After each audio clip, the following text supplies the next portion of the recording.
పోయి మీ మోడీకి చెప్పండి, ఇంకా ముందు ముందు చాలా భయంకరంగా ఉంటుందని చెప్పి వార్నింగ్ అయితే ఇచ్చి పంపించారనమాట. ఉగ్రవాదులు ఎవరైతే కాశ్మీర్లో చొరబడ్డారో అక్కడ ఎవరైతే వాళ్ళ బాధపడ్డారో వాళ్ళకైతే చెప్పి వార్నింగ్ లాగా ఇచ్చి పంపించారనమాట. సో వాళ్ళని చూసారా ఎవరన్నా, అసలు ఏంటి ఎలా ఉంటుంది అంటే ఇప్పటికీ ఇక్కడ ఎవరైతే ప్రత్యక్ష సాక్షులు ఉన్నారో వాళ్ళు చెప్పిన వివరాలు కానీ చూసే ఊహాగానాలు ఉంటాయి కదా. సో ఊహా చిత్రాలు కూడా ముగ్గురు పర్సన్లు అయితే చిత్రాలు కూడా వేశారంట. కాకపోతే ఇప్పుడు అక్కడ ఉన్నటువంటి ఉగ్రవాదులు వాళ్ళు మాట్లాడే మాటలు కావచ్చు, ప్రవర్తించిన తీరు కావచ్చు, ఇదంతా కూడా చూస్తుంటే వాళ్ళు ఏదో కావాలని పగడ్బందీగా ఎప్పటి నుంచో ఒక ప్లాన్ చేసుకొని ఇప్పుడైతే ఇంప్లిమెంట్ చేసినట్టు తెలుస్తుంది.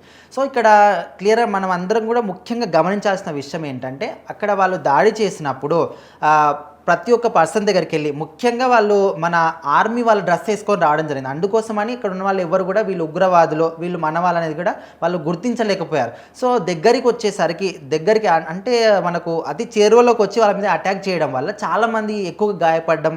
సో ఇప్పుడు దూరం నుంచి అటాక్ చేస్తే ఎక్కువగా వాళ్ళ మీద అటాక్ కాకపోవచ్చు, షూట్ చేసినప్పుడు కొంచెం గురి తప్పవచ్చు. సో ఆ విధంగా కొంచెం తక్కువ ఛాన్స్ అనేవి ఉంటాయి, అంటే వాళ్ళు ప్రాణాలు కోల్పోవడం. సో ఇక్కడ దగ్గర నుంచి షూట్ చేశారు కాబట్టి ఎక్కువ మంది చనిపోయారు.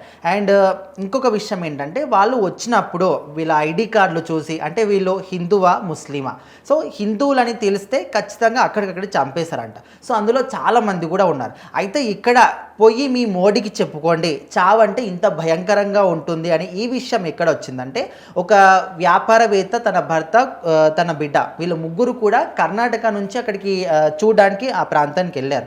అయితే అక్కడ తన భర్తను ఎవరైతే వ్యాపారవేత్త ఉన్నాడో ఫస్ట్ ఉగ్రవాదులు తన భర్తను చంపేశారు. సో చంపేసినప్పుడు తన భార్య ఏం చేసింది, ఇప్పుడు ఖచ్చితంగా భార్య భర్తలు అన్నప్పుడు ఆ బాండింగ్ ఉంటుంది. ఇక్కడ వాళ్ళ ప్రాంతంలో కాకుండా ఎక్కడో జమ్మూ కాశ్మీర్లో పోయి చనిపోయారు కాబట్టి నా భర్తను చంపేశారు, మీరు నన్ను నా బిడ్డను కూడా చంపేయండి అనే విధంగా తను బాధతో చెప్పిందంట. అప్పుడు వాళ్ళు ఇచ్చిన సమాధానమే ఇది, మేము నిన్ను నీ బిడ్డను మాత్రం చంపము, ఎందుకంటే మీరు ఇక్కడ ఏం జరిగింది, ఇక్కడ చావు ఎంత భయంకరంగా ఉంటుంది, మీరు ఇక్కడ నుంచి వెళ్ళి అక్కడ చెప్పుకోవాలి, ముఖ్యంగా మీ ప్రధానమంత్రి మోదీకి చెప్పుకోండి ఇక్కడ చావు ఇంత భయంకరంగా ఉంటుంది, మేము చంపే చావు ఇంత భయంకరంగా ఉంటుందని వాళ్ళకి తెలియాలి అని వాళ్ళకు ఒక హెచ్చరిక జారీ చేశారంట. అంటే వాళ్ళు మన దగ్గరకు చొరబడే విధంగా, మన యూనిఫామ్లు వేసుకుని వచ్చే విధంగా వాళ్ళకి అంత యాక్సెస్ ఎవరు ఇచ్చారు? అంటే వాళ్ళు మన దేశం వాళ్ళైనా, పాకిస్తాన్ నుంచి వచ్చిన వాళ్ళు ఎవరన్నా సహాయం? అంటే కొంతమంది ఇక్కడ చెప్తున్న వివరాలు ఏంటంటే, ఎవరైతే ప్రత్యక్షంగా చూస్తారో వాళ్ళు మాట్లాడే విధానం కావచ్చు, కొంతమంది వాళ్ళు మాట్లాడే మాటలు కూడా బట్టి చూస్తే అందరు కాకుండా కొంతమంది పాకిస్తాన్ చెందిన వాళ్ళు కూడా అందులో ఉన్నారంట. సో వాళ్ళు అండ్ వాళ్ళు దాక్కున్న లోయ ఏదైతే ఉందో అక్కడ ఉన్నటువంటి మంచు మొత్తం కూడా కరిగిపోయి దట్టమైన అడవి ప్రాంతం ఉందంట. సో అడవి ప్రాంతం ఉండడము, అక్కడ ఉన్నటువంటి మంచు కూడా కరిగిపోవడం అంటే వాళ్ళకు దాక్కోవడానికి, రావడానికి, మళ్ళీ వెంటనే పారిపోవడానికి కూడా చాలా ఈజీగా వాళ్ళకు అదొకటి అంటే కలిసి వచ్చిందనమాట. సో ముందు నుంచి కూడా ప్లాన్ చేసుకున్నారు, ఇక్కడ ఈ ప్లేస్లోకి మనం రావాలి, ఇక్కడ నుంచి వీళ్ళ మీద దాడి చేయాలి, ఇక్కడ నుంచి మళ్ళీ పారిపోవాలి. సో ఇదంతా వాళ్ళు ప్లానింగ్ చేసుకున్నారు కాబట్టి ఈజీగా అంతా అయిపోయింది. సో మొత్తానికైతే అక్కడ ఉన్న వాళ్ళ అందరి మీద కూడా ఇదే విధంగా హెచ్చరికలు జారీ చేయడం కానీ, సో ముఖ్యంగా ఏదైతే ఒక లైన్ చెప్పారో, మీ చావంటే ఇంత భయంకరంగా ఉంటుందని, వెళ్ళి మిమ్మల్ని అయితే చంపేయేమో, వెళ్ళి మోడీకి చెప్పుకోండి అనే విధంగా అయితే అదైతే వాళ్ళు చెప్పారంట. సో మరి ఇది విన్న తర్వాత క్లియర్గా అర్థమైపోతుంది వాళ్ళ టార్గెట్ ఏంటి, హిందువులు లేకపోతే ఇండియానా, హిందువులా. సో ఇదంతా కూడా చాలామంది దీనిలో కన్ఫ్యూజన్ ఉన్నారు. సో ఎక్కువగా ఒక 70-80% పీపుల్ ఏమనుకుంటున్నారంటే, ఖచ్చితంగా టార్గెట్ దేశాన్ని నాశనం చేయాలి.